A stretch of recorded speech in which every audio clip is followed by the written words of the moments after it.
Galileo decía que las matemáticas son el lenguaje en el que Dios escribió el universo. Pero Sáenz dice que las matemáticas son el lenguaje en el que los humanos leemos el universo.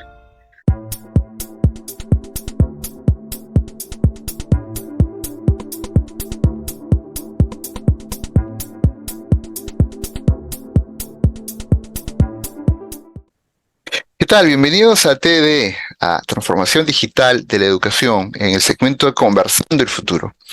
Ahora vamos a tratar el tema de las matemáticas nos hacen más libres y menos manipulables, del expositor Eduardo Sáenz. Marcela, ¿qué tal? Esto es tu tema en especial. Sí, me encantó cuando lo vi, yo era como, ¡ah, qué dicha! Y me gusta la aproximación de Eduardo Sáenz. He visto varios videos sobre el tema y distintos artículos, pero este me parece particularmente especial, así que no veía la hora de grabar. Recordemos que Marcela es ingeniera mecánica, pero me parece una maestría en matemáticas. En ciencias naturales y matemáticas, sí, señor. Ya está, entonces por eso el gusto, ¿no? El placer de ello, ¿no? Vamos a tratar algunos puntos, algunas cosas que ha resaltado de la exposición que él hace. Recuerden que estos videos los pueden encontrar en el canal de YouTube de Juntémonos para Aprender, si no me equivoco, del BBVA, creo que así se llama el canal. ¿Ok? El primer punto, ¿no? Dice, es importante motivar el desarrollo integral a través del conocimiento integral. Y dentro de esa perspectiva, Eduardo Sáenz menciona que las matemáticas juegan un papel clave, importante, ¿no? Pero no es el único, también, pero sí eso juega un papel importante. Dime tú cómo combinan matemáticas con otras materias, cómo se puede combinar eso con otras materias, con las matemáticas. La clave está en procesos de abstracción y comunicación. De hecho, Eduardo Sáenz lo menciona citando a Galileo. Galileo decía que las matemáticas son el lenguaje en el que Dios escribió el universo. Pero Sáenz dice que las matemáticas son el lenguaje en el que los humanos leemos el universo. O sea, mientras Galileo dice que la matemática es algo inviolable y previo a la existencia humana, Sáenz, al igual que otros investigadores, afirma que la matemática es una construcción humana. Y de hecho hay documentales sobre el tema que lo discuten. Entonces, si lo tomamos como una construcción humana, significa que requiere de la capacidad humana para comunicar sus observaciones. Claro. Entonces, desde ese punto de vista, si la matemática tiene, y de hecho ahí tengo que, como decimos vulgarmente, echarme el champú. Mi tesis de maestría tiene que ver precisamente con la competencia comunicativa de la matemática.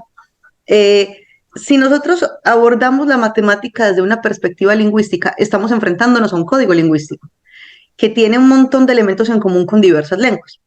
Así que si nosotros requerimos del idioma, de cualquier idioma, para comunicar nuestro saber, y la matemática tiene esa particularidad de ser lo más cercano a un código lingüístico universal, entonces tiene injerencia en mayor o menor medida en todas las áreas del conocimiento. Es cuestión de que esa conexión de saberes encuentre el puente adecuado en la comunicación para que pueda matematizarse. Hay que resaltar también que la mirada de Eduardo es una mirada humanista, ¿no? Porque hace Sí. esa crítica teocéntrica que hace Galileo, ¿no? No estoy diciendo que Galileo sea un creyente, pero en el contexto en el cual él dio esa frase, ya en la actualidad, pues, Eduardo da una mirada humanista y considera que las matemáticas es la herramienta por la cual leemos la realidad y el universo, ¿no? Ciertamente, ¿no? Pero también menciona, y él da ejemplos, ¿no? De cómo descubre su pasión, ¿no? En las matemáticas. Y él menciona que no era una persona muy erudita en matemáticas, o sea, era bueno, pero era bueno pues también en otras materias, ¿no? Y le gustaban otras materias también, ¿no? ¿Tú cómo logras ese gusto por las matemáticas de una maestría en ciencias naturales y matemáticas, ¿no? Tú dirías, ¿qué te pasó, no? O sea, ¿qué pasó ahí, no? Yo me considero afortunada porque eh, nunca les tuve miedo. En algo que nos caracteriza es una aversión un horror visceral a la matemática que tiene mucho que ver no solo con la forma en la que se abordan las escuelas y cómo el proceso de aprendizaje es básicamente punitivo. Mm.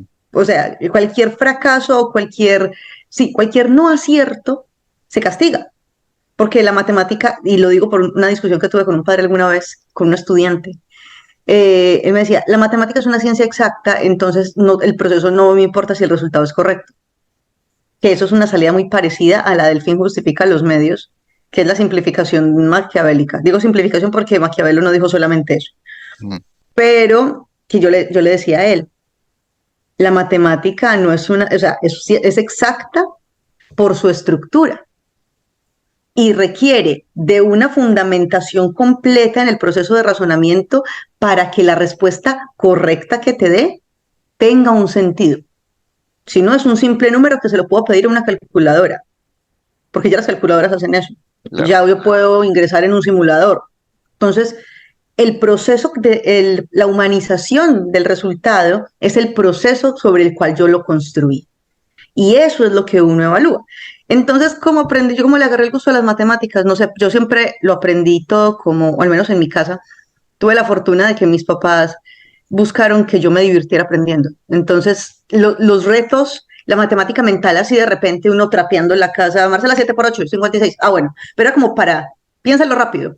O, por ejemplo, Marcela, piénsalo rápido, figura de 5 puntas, yo una estrella, cosas así, como tratando de mantener la mente y para mí era un juego. Con mis hermanas fue igual, pero después de eso, cuando empecé a verlo de manera más formal, empecé a darme cuenta de la desconexión y me di cuenta que el problema no era la matemática porque cuando yo empecé a conectarme con ella, siempre fue amigable conmigo. Era como se mostraba en la escuela y por eso me metí también como por ahí como, nah, yo no lo voy a hacer así.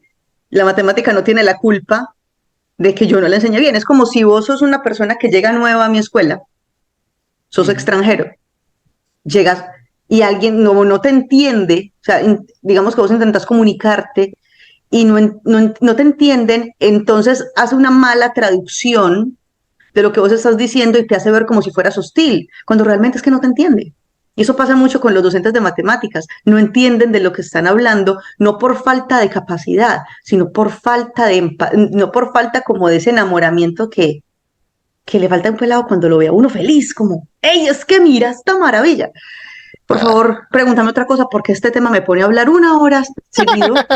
Yo me conozco, yo me Salta, sí, conozco. sí, sí, sí, ya vi, ya encontré ahí tu gusto especial, ¿no?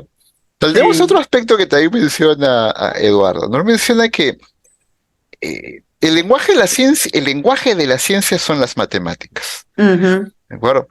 Pero también va más allá, ¿no? Él dice, tú al formalizar un lenguaje a través de las matemáticas, la ciencia lo que busca también es desarrollar el pensamiento crítico, el pensamiento escéptico o el pensamiento ciudadano, ergo, de tal manera de que si tú tienes a las matemáticas como la base del lenguaje de la ciencia, las matemáticas, por semejanza, también deberían ser el lenguaje del pensamiento crítico, del pensamiento ciudadano, del pensamiento reflexivo y todo eso, ¿no? Ujú. ¿Esto es cierto o es falso? Concuerdo completamente con él. Absolutamente. Y especialmente en esta época en la que la cantidad de datos que se producen es increíble. O sea, nuestra sociedad está mucho más fundamentada en datos o está más impulsada por datos ahora de manera más visible que antes.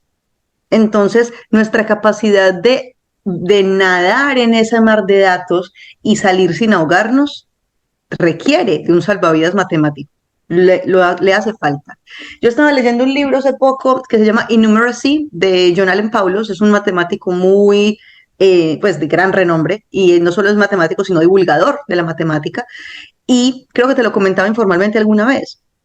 Él menciona que es socialmente aceptado no saber matemáticas. Entonces, se cometen errores como, o sea, errores de un tipo, digamos, del 50% de la población, estoy aquí inventando, eso no es un dato que yo saco de alguna parte, el 50%, hay un 50% de probabilidad de que, de que seas hombre, ¿cierto? O sea, si agarras a cualquier persona en una encuesta en todo el mundo, eres hombre. Y existe un 50% de que ese hombre sea de Norteamérica. O sea, que hay un 100% de probabilidad de que la persona sea un hombre norteamericano. ¿Dónde está el error? ¿Dónde está el error? No tengo Sí. la menor idea, explícanos.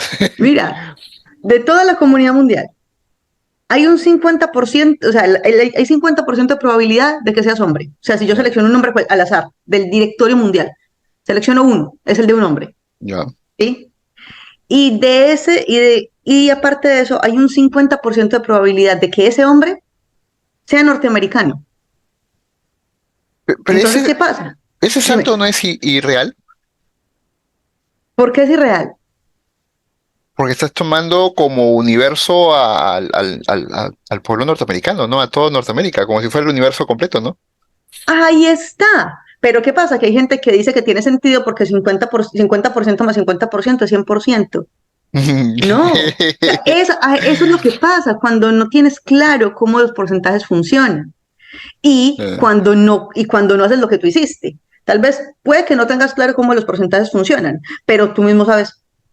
Pero si tenemos 5 continentes hasta donde sabemos y América del Norte es un pedacito de uno, ¿por qué es claro, un 100%? O sea, es raro, un ¿no? juicio sentido común que permite cuestionar un dato que puede manipular a muchas personas. A eso se refiere. O sea, y hay gente que puede, y sabes que lo peor, que ejemplos como ese que te acabo de dar, mencionaba Paulos, se han dado en los noticieros. Mm. En los noticieros.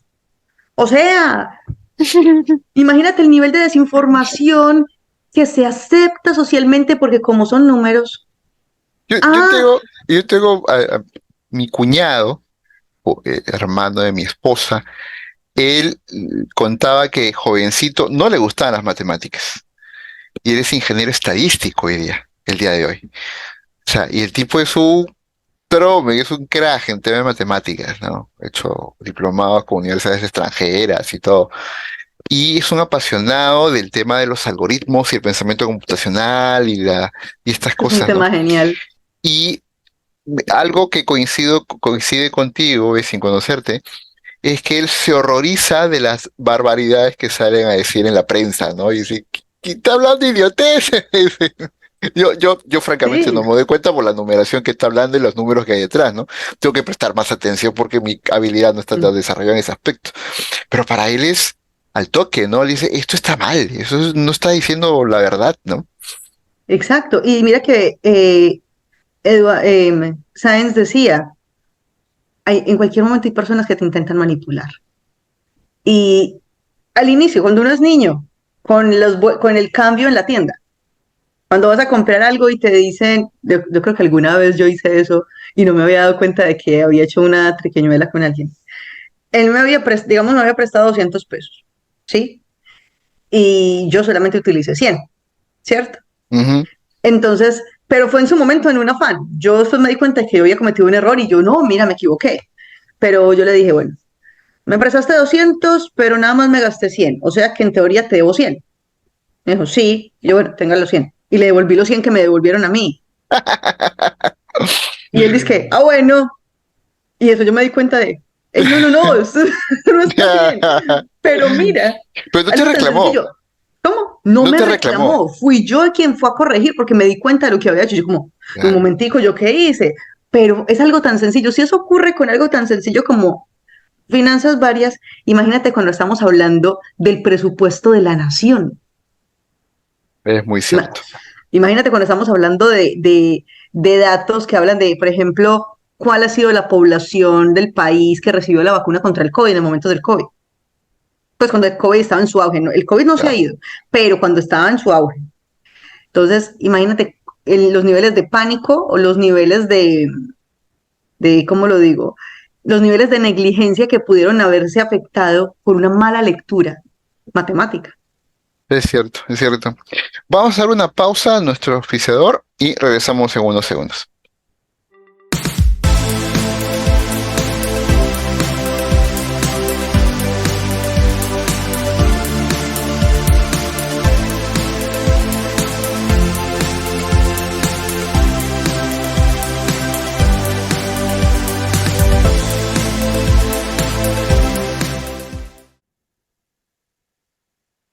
Bien, estamos de regreso conversando sobre las matemáticas nos hacen más libres y menos manipulables, de Eduardo Sáenz.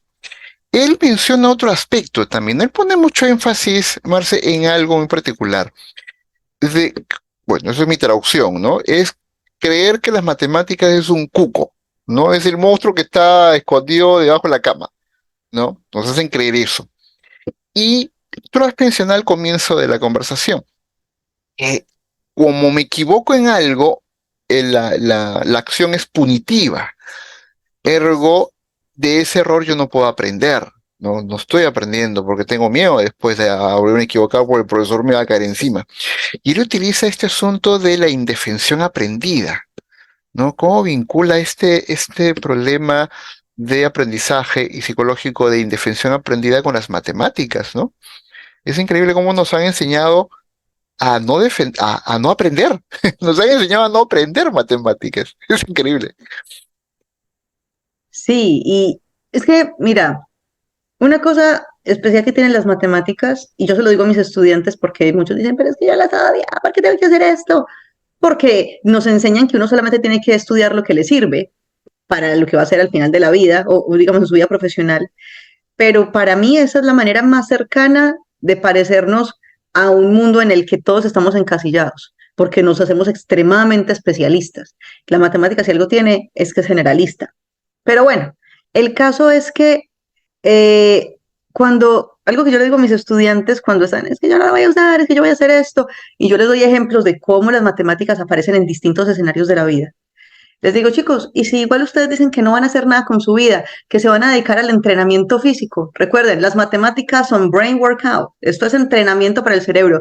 ¿Usted por qué no hace simplemente agarra su mancuerna y hace un movimiento y ya le creció el músculo? No, porque necesita fortalecerse, necesita deformarse, necesita romperse para poder crecer.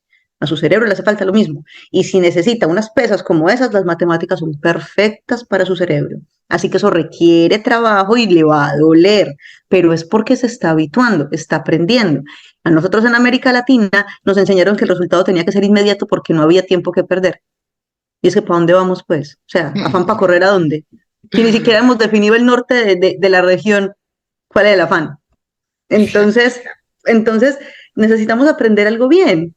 Y como nos han enseñado, nosotros tenemos una historia esclavista. Venimos de comunidades que reinaron y fueron denigradas esclavas. Entonces hay hábitos aprendidos de respuesta inmediata que tiene que ser favorable o si no se recibe un castigo. Entonces eso lo hemos llevado al sistema educativo. La matemática es demasiado bonita. Como dice una persona a la que respeto mucho, la doctora Verónica Quivallo, que tengo la fortuna de trabajar con ella dice, la matemática es paciente. Ella está ahí, espera el tiempo que necesites esperar. Eres tú el que no tiene paciencia de llegar hasta allá. Y tiene toda la E- razón. Es, es curioso cómo hablas como una representante de una cultura. La cultura de los matemáticos. Ay, no. Porque estás Ojalá, vamos a qué ver si el dicha. término, vamos a ver si el término lo puedo mencionar. Estás antropomorfizando las matemáticas, ¿no? Porque le estás asignando Ah, cariño, le estás asignando pasión, le estás asignando atributos antropomórficos, ¿no? Y cierto. me parece una manera muy auténtica y apasionada de vender la idea de las matemáticas te sirven, ¿no? Y una de las cosas que menciona Eduardo es, ¿no? Si el profe no siente o sea, que les apasiona lo que está haciendo, no vas a enseñar bien, ¿no? ¿No crees? Sí, incluso vuelvo a echarme el champú. En algún momento, no sé si te acuerdas, yo te compartí, creo que fue el año pasado, no, ya fue hace como casi 3 años, Ajá. que te compartí cuando se escribió cuando escribí el capítulo del libro sobre culturas para el aprendizaje desde el enfoque STEM. Y algo que mencioné fue una mini investigación que realicé con estudiantes Espera, sobre, tiempo fuera, lo escribiste para la revista Futuro Hoy, ¿correcto? no, sí, escribí para la revista Futuro Hoy, pero hizo parte de un capítulo del libro que escribí, un libro de investigación Correcto. que logré hacer un extracto y lo publiqué en Futuro Hoy, así que creo que fue Está mi primer artículo de Futuro Hoy. Sí, señor, usted tiene toda la Claro. razón. El caso es que ahí, en el capítulo del libro, hay un extracto en el que hablo de una mini investigación que hice con estudiantes sobre la conexión emocional de la matemática y la respuesta académica. Y la hipótesis partía de la siguiente. Para que un estudiante pueda crear un vínculo favorable con las matemáticas, tiene dos frentes emocionales reflejo, la familia y el profesor. Y se requiere de parte de padres una actitud favorable hacia las matemáticas todo el tiempo, una actitud de aprecio o una actitud de enamoramiento. De los profesores, de los maestros, se puede llegar del enamoramiento hasta la indiferencia, pero no menos de ahí. Si hay un docente que odia la matemática, no puede estar enseñando matemática, porque eso inmediatamente se va a ver reflejado en la postura del estudiante ante un proceso de aprendizaje. Y si los padres de familia odian la matemática porque les enseñaron a punta de correa, el niño va a llegar con prejuicio al aula y va a ser más difícil para el docente romper ese temor. Entonces, te lo tengo que compartir para que lo veas. Ese tema da para mucho más análisis. ¡Ja! Solo esa ¡Ave María! partecita. Otro aspecto que menciona es este informe de la educación en Francia, ¿no? Eh, y hay una frase que lo resume, ¿no? Que es, em, hay que evitar que los profesores y estudiantes sufran en el aula, ¿no? O sea, el proceso del aula no debe ser un proceso de sufrimiento, ¿no? De esa actitud donde dicen, ay, mi clase de matemáticas, ¿no? Pero no en el ay de ironía, ¿no? O sea, qué reto, voy a esforzarme, ¿no? O en la actitud de, vamos, ahora viene algo difícil, pero vamos a hacerlo. No, es en la actitud de derrota, es decir, ay, ahora toca matemáticas, ¿no? O sea, ya van perdiendo la batalla, ¿no te parece? Sí, sí, es verdad. Pero también tiene mucho que ver, como te digo, con la misma forma en la que el docente de matemáticas es visto. Y si se le compara con cómo era antes, el odio visceral que viene de generación en generación. Yo tuve la oportunidad de trabajar con un profesor, yo fui jefe de un profe que pudo haber sido el profe de mis padres. Y la verdad era una persona maravillosa porque no solamente sabía muy bien lo que estaba haciendo, sino que estaba dispuesto a aprender, a hacerlo mejor, pero no, eso sí, no cuestionaba las raíces epistemológicas de su saber. O sea, esas sí no las negociaba con nadie, pero sí la mejor aproximación a los estudiantes sí la hacía. Lo que él no negociaba jamás eran las condiciones del aula. Él quería mantener unas condiciones de rigor súper claras. ¿Qué pasa? Que hay un choque generacional fuerte, cómo se trabaja ahora, cómo se trabajaba antes. Así que casi que toca llegar a un equilibrio. Eso es lo que yo estaba buscando en ese entonces. Y recuerdo que lo que me decían de él y lo que yo veía como su jefe, era como, yo no encontraba. ¿Y qué pasó? Que lo que yo veía de este profesor, que era muy estricto y muy exigente, y que llevaba en ese colegio casi 40 años, es que él había sido el profesor de los padres de esos chicos. Y muchos de esos padres venían de una generación en donde había segregación en las aulas, pero no era culpa del profesor, el sistema era así, pero lo culpaban a él. Entonces los muchachos llegaban de entrada prevenidos a clase con él. Y después cuando yo entraba me iban a poner que yo no, señor, él está en clase y él está haciendo esto, hizo esto, hizo esto, hizo esto. Estoy auditando acá y él está haciendo exactamente lo que dice que va a hacer y no está haciendo nada malo. ¿Cuál es el problema? No sabían cómo argumentarlo. Era porque ya estaban agregándole unos atributos a la persona y para culparla de su falta de interés en un área que sus padres les habían dicho que era un área difícil en la que no iban a ser capaces y que esperaban, sin empezar el año, que la perdieran. Entonces ahí uno dice como, ya es difícil para un profesor llegar optimista cuando el panorama es ese. Esto ha sido Conversando el futuro. Las matemáticas nos hacen más libres, menos manipulables, de Eduardo Sáenz. Como se pueden dar cuenta, esto da para un capítulo más. Así que en la siguiente vez que nos encontremos, Marcela, vamos a hablar más de este tema, vamos a explorar un poco más estos puntos, porque nos ha quedado corto el tiempo para explorar este tema. Así que nos encontramos en un siguiente episodio, Marce. Chao, chao, muchas gracias, nos vemos.